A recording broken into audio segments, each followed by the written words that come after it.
également de Déméter. Alors c'est l'une des principales questions qui est soulevée lors des barrages, des rassemblements, des prises de parole des représentants du secteur agricole. Trouver le juste équilibre, améliorer la compétitivité et réduire les inégalités en matière de concurrence. Tout cela sont, selon vous, pour un premier objectif qui, dans le cadre du Green Deal, il est nécessaire de d'abord sécuriser la production avant de sécuriser nos outils industriels. Expliquez-nous votre point de vue. Peut-être avant de répondre totalement à la question, saluer Oui, tous, mais réagir par rapport à... En fait, aujourd'hui, on a une question qui me paraît un peu surréaliste, en se disant, mais est-ce que l'agriculture, elle a sa place dans cette Europe? Et j'ai envie de dire, l'Europe, elle n'existerait même pas s'il n'y avait pas eu une politique agricole. Ça a été la première politique qui a été mise en place au niveau de notre territoire.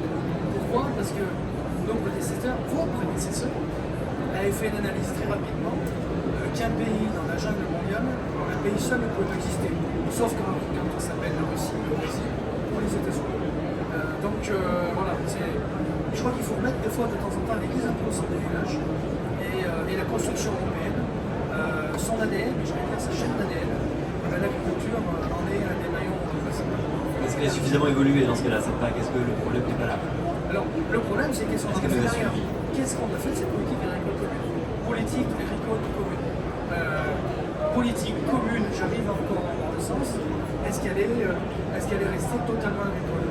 Non, parce qu'elle a évolué aussi avec les attentes d'une société, avec les attentes des territoires, et puis surtout avec en fait, un nombre de membres qui a énormément augmenté. C'est-à-dire qu'on est passé d'une toute petite zone en fait à une très grande zone, et quand on s'ouvre comme ça au niveau des zones, et bien chaque zone a ses problématiques, et c'est pour ça que j'arriverai à une question à ce moment-là, et chaque zone a ses problématiques, c'est-à-dire que l'agriculteur français n'a pas les mêmes problématiques que l'agriculteur polonais, ou l'agriculteur même allemand d'ailleurs, ou italien, ou espagnol, enfin, je ne vais pas tous les citer, vous m'aurez compris.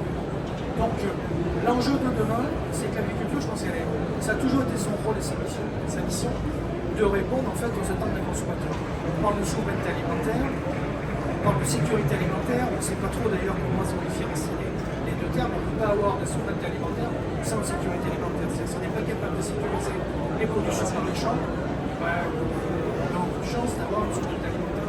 C'est un enjeu européen, c'est un enjeu mondial, et je crois que Sébastien en reviendra parce que en quelque part, ne regardons pas ça avec notre œil d'Européen ou de Français, mais regardons ça en tant qu'acteur majeur dans le monde pour nourrir notre pays. J'ai la chance de présider un groupe coopératif qui est présent dans 57 pays, exact, donc un groupe très international et qui œuvre notamment en Afrique. La demande aujourd'hui du continent africain, c'est quoi? C'est de dire, donnez-nous des variétés avec lesquelles on sera capable de nourrir notre peuple. Il n'y a pas un peuple, quand il bouge, c'est la migration, c'est un peuple qui a faim. C'est tout simplement. Donc on pourrait imaginer des politiques migratoires européennes, et on peut en imaginer autant qu'on en veut. Si on ne règle pas le problème dans ces pays-là, de donner à manger au peuple, aucune politique ne réussira. Parce que c'est peut-être facile chez nous aujourd'hui, nous on pousse les portes d'un magasin, on a tout ce qu'on veut. À toute heure. À toute heure, j'aurais presque envie de dire du jour et de la nuit. Donnons à manger ces peuples-là et on réglera déjà le petit problème. Donc, pour en revenir à votre question et sur la nécessité de pouvoir continuer à produire, tout simplement, vous savez, monter des usines qui vont transformer des produits, c'est hyper facile. C'est d'ingénierie industrielle, ça, n'importe qui peut le faire. Par contre, nos métiers d'agriculteurs, notre métier d'agriculteur, avec les évolutions climatiques qu'on connaît, avec les demandes sur certaines espèces qu'on avait peut-être un petit peu oubliées, ça c'est pas réussi. Et demain, il faut qu'on réussisse à tout prix d'accompagner les agriculteurs dans ces changements de culture, dans ces nouvelles variétés qui devront s'adapter à ce nouveau climat. Et ça va très vite. La principale difficulté, c'est que ce changement qu'on est en train de vivre, il va très très vite. Il va presque trop vite à l'échelle de la recherche. Nous, il nous faut 10 ans pour faire une variété. Demain, si on a les NGT, et j'espère qu'on les aura, il nous faudra peut-être que 7 ans, mais on gagne que 3 ans. Et donc, ce pas de temps est important. Non, je vous voyais acquiescer pendant que Sébastien Vidal parlait, et je vous ai vu aussi grimacer quand j'ai évoqué la PAC qui n'a pas évolué. Je vous laisse réagir. Sans entrer dans les détails, je pense que la PAC a évolué. Il y a eu régulièrement des mises à jour volonté elle était suffisamment rapide et suivie. De l'ajuster, de l'adapter, permettre à nos agriculteurs de faire face aux nouveaux défis. Mais encore une fois, sans du tout remettre en cause les fondamentaux, surtout pas de la part et surtout rien introduire qui commencerait à fragiliser ou à déstabiliser de l'intérieur cette forme-là. Le premier est essentiel politique, qui n'a pas été plus de prévention à celles et ceux qui nous ont envoyé siéger à Bruxelles et à Strasbourg à cet égard. Je pense qu'effectivement, le moment est venu, et ce qu'on devrait vous dire, de revisiter, de clairement poser sur la table les objectifs majeurs que l'on veut assigner à la politique agricole commune. Donc, elle s'est modifiée, elle s'est ajustée, elle a évolué, et le moment est peut-être venu d'une heure de vérité totale, voilà, avec lucidité, et en même temps enthousiasme, parce qu'il faut continuer à affronter les défis et à voter en Europe et dans le monde, nourrir effectivement et faire reculer la faune en cours, et quand même des défis enthousiasme pour tous nos agriculteurs européens. Je pense que c'est ça. Il faut avancer. Alors justement, plusieurs thématiques d'évolution avec vous, Nicole Lopez, sur cette politique agricole commune, notamment la transmission qui vous tient à cœur. Oui, alors Dans laquelle vous êtes totalement. C'est vrai, mais je voudrais rebondir sur des propos très importants qui viennent d'être dits par vous deux. J'y pense, c'est quand même important. Je voudrais qu'aujourd'hui, le consommateur, qui est parfois citoyen, mais parfois consommateur, prenne bien conscience de l'opulence du choix des produits alimentaires qu'il a aujourd'hui. Je dis bien de l'opulence du choix. C'est-à-dire qu'aujourd'hui, en face de ma permanence parlementaire, j'ai un magasin où j'ai 50 variétés de yaourts au choix de 9h du matin à 19h30. C'est la prise de conscience. Je pense que demain, peut-être, qu'avec le changement climatique, nous aurons plus de difficultés sur la quantité de marchandises, et notamment la quantité, mais aussi les protéines nécessaires tout au long d'une croissance. Ça, je voulais le souligner. Et vous m'avez dit en deuxième? On n'a pas des axes de réflexion autour de la PAC. Alors pour la transmission avec la PLOA qui va être mise en place, le premier axe sera la formation. En 2, la transmission, et en 3, la lutte contre le réchauffement climatique. Mais la formation, c'est quelque chose, je dirais aujourd'hui, d'impératif, non pas une formation globale comme avant, mais une prise de conscience aujourd'hui, dès le plus jeune âge, dès le primaire. Ça va bousculer, hein. Mais dès le primaire, ce seront les élèves qui sortiront de la classe. Entre la 6e et la 3e, ce seront les professeurs qui sortiront de la classe, qui iront voir la ruralité autour d'eux et la prise de conscience de ce qu'est un brin d'herbe. Je suis intervenu dans une classe de CM2 la semaine passée, en plein milieu rural. Les élèves, j'ai interrogé un élève. Il est sorti de chez lui, sa maman est venue le déposer à l'école. Ok, il sort. Un carrelage à la maison, ok. Il monte dans une voiture plastifiée. Il rentre sur la cour de l'école, bitumée. Il rentre sur le préau, carrelé. Il rentre dans la salle de classe, du lino. Une journée entière sans voir un brin d'herbe.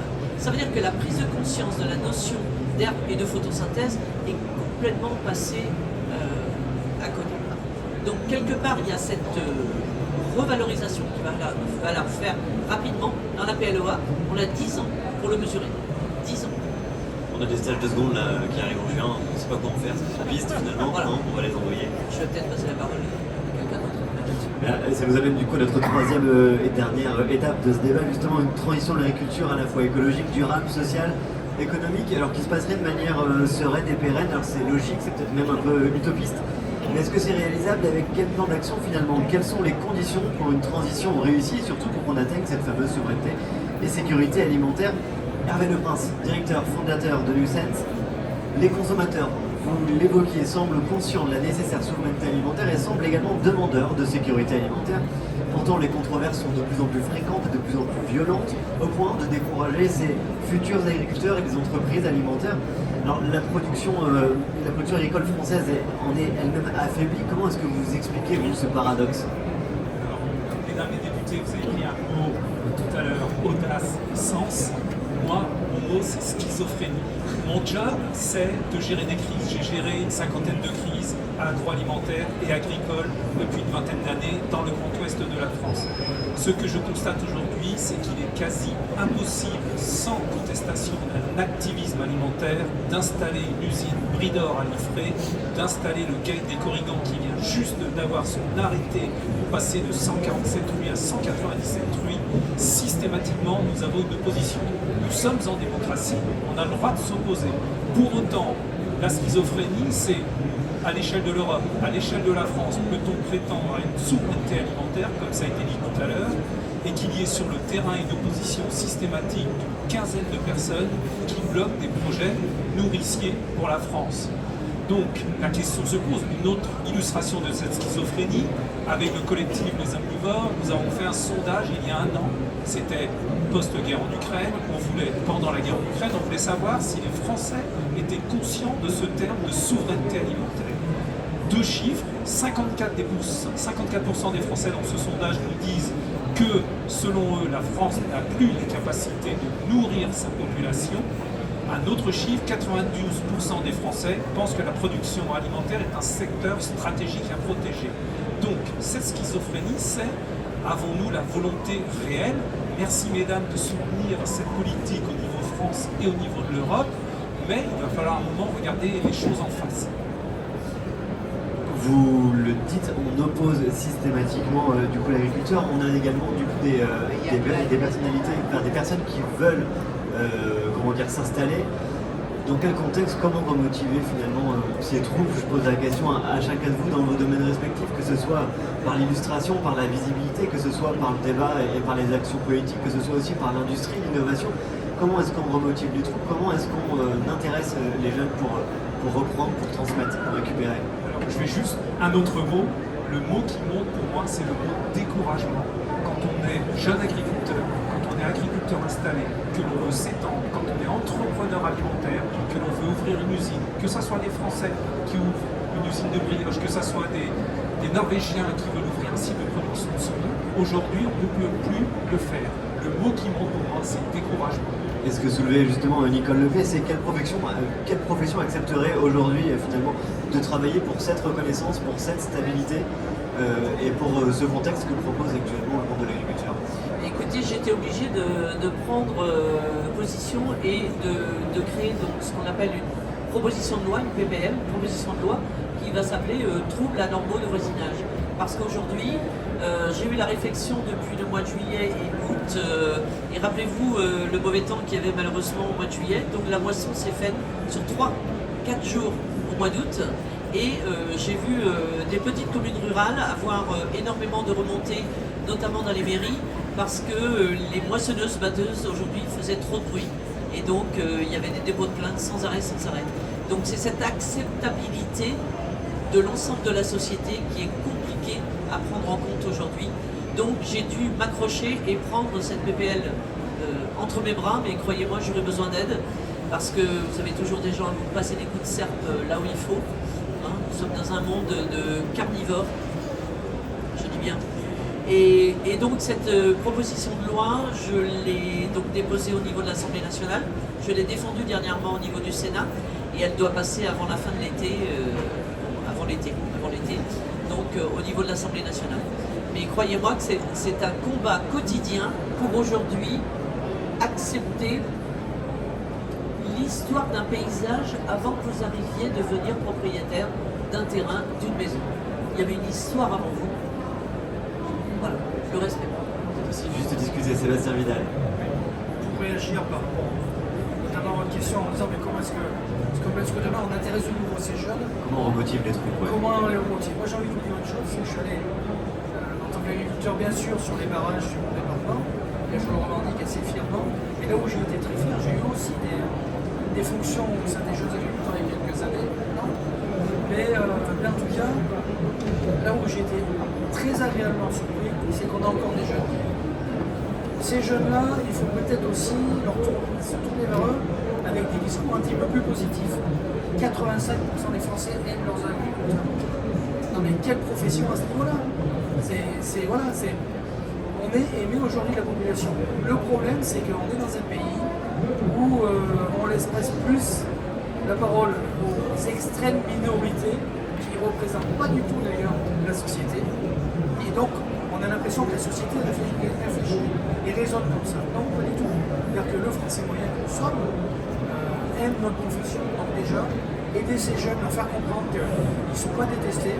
Et deuxièmement, le meilleur moyen, je suis désolé de le dire, mais le meilleur moyen pour leur donner de la confiance, c'est qu'il faut leur donner du revenu.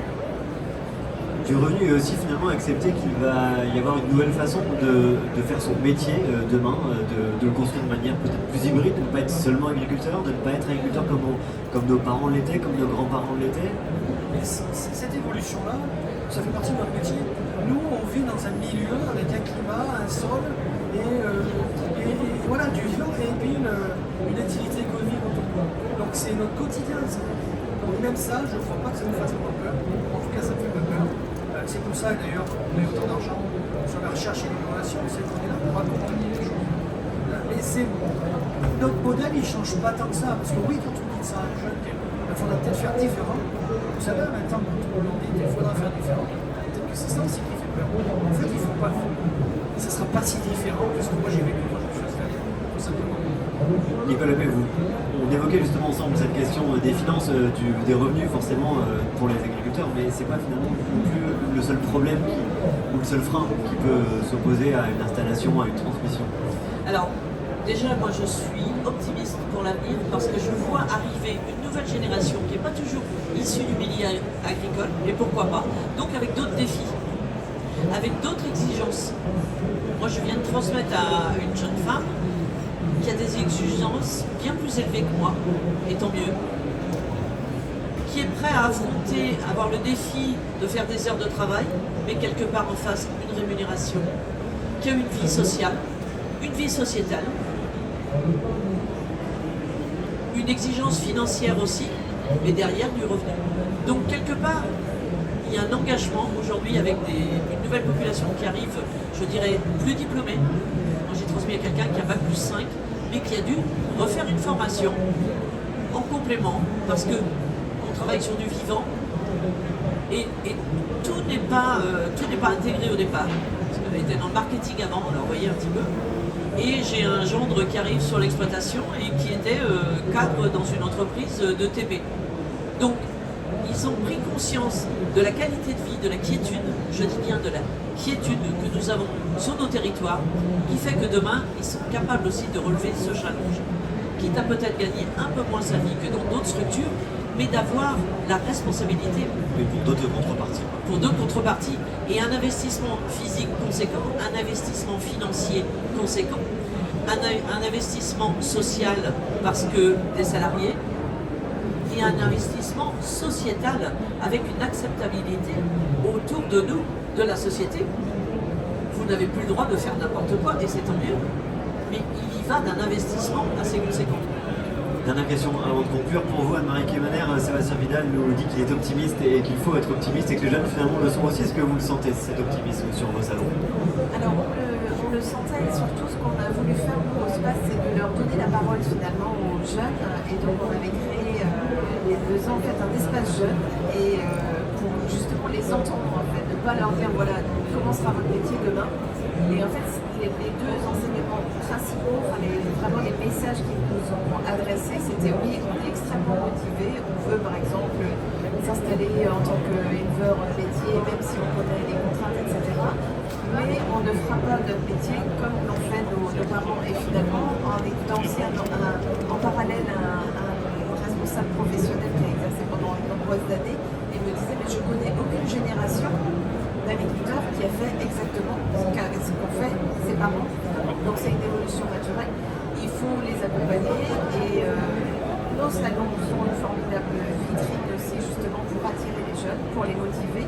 Et moi quand je les vois parcourir les allées du salon avec les yeux qui brillent et puis extrêmement motivés pour aller voir les nouvelles technologies, pour aller assister à une conférence, pour se retrouver entre eux et puis avoir ce dynamisme collectif autour, alors pour ce qui nous concerne de l'élevage et quand on voit ici aussi autour de toutes les productions agricoles françaises et internationales, je pense qu'on peut vraiment avoir, de l'espoir pour ces jeunes et pour l'avenir de notre agriculture. Maintenant, il faut les accompagner, il faut les écouter, il faut les entendre sur effectivement leurs nouvelles exigences. Mais je pense qu'on peut être extrêmement optimiste sur l'avenir de notre agriculture. Il y a une transition certes complexe, mais il y a de l'espoir. Sébastien Bis, je vous laisse synthétiser, nous faire votre retour. Moi, je suis très content parce que je viens de publier un petit essai sur l'ardeur joyeuse de ce siècle. C'est-à-dire qu'il faut être lucide stratégiquement, mais maintenir de l'enthousiasme. Et ce que j'ai entendu pendant une heure me conforte dans une observation que j'essaie de faire.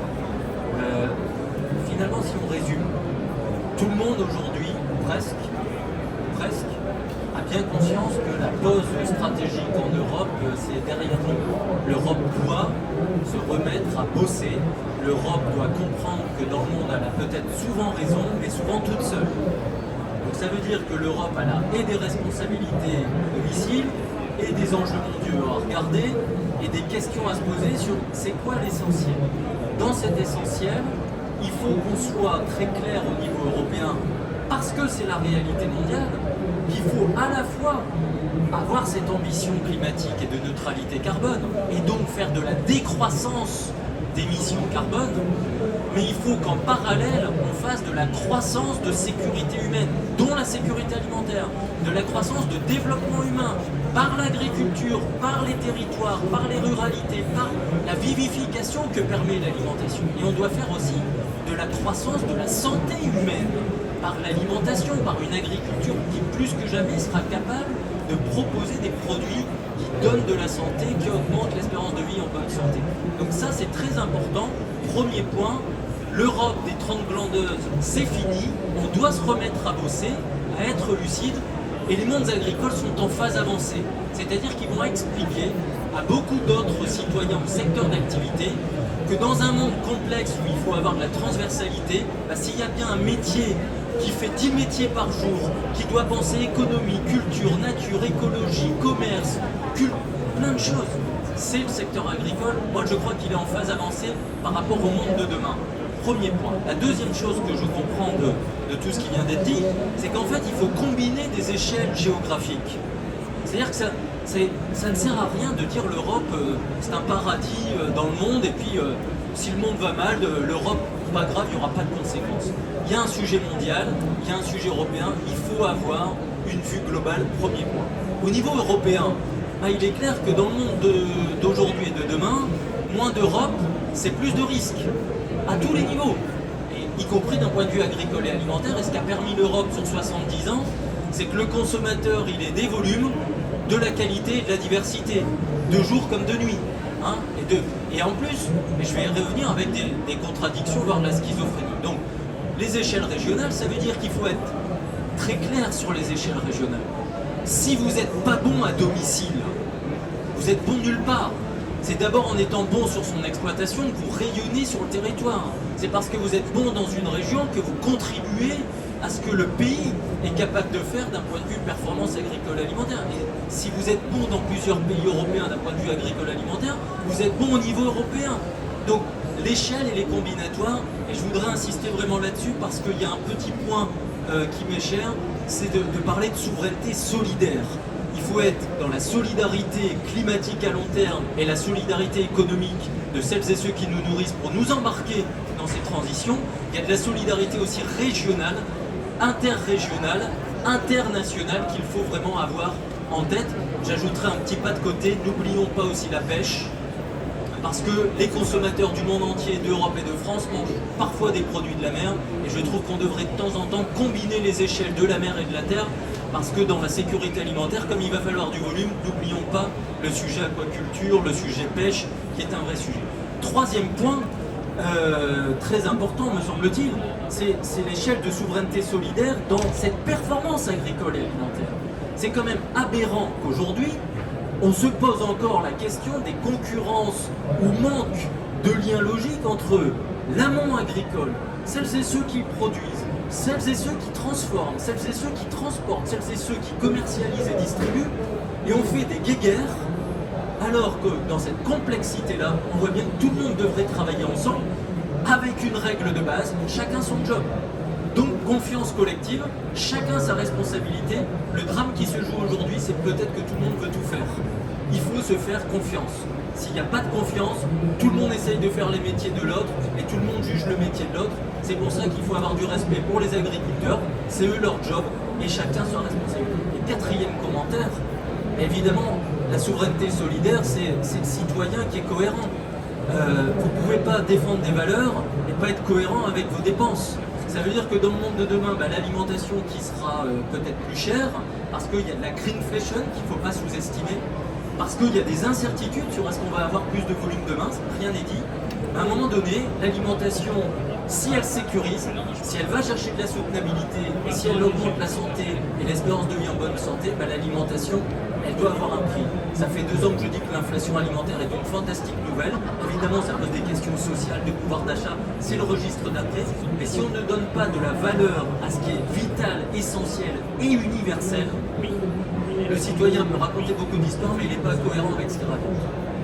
Merci beaucoup. Je remercie Nicole, parce que Nicole, elle fait partie de ces députés qui ont des convictions.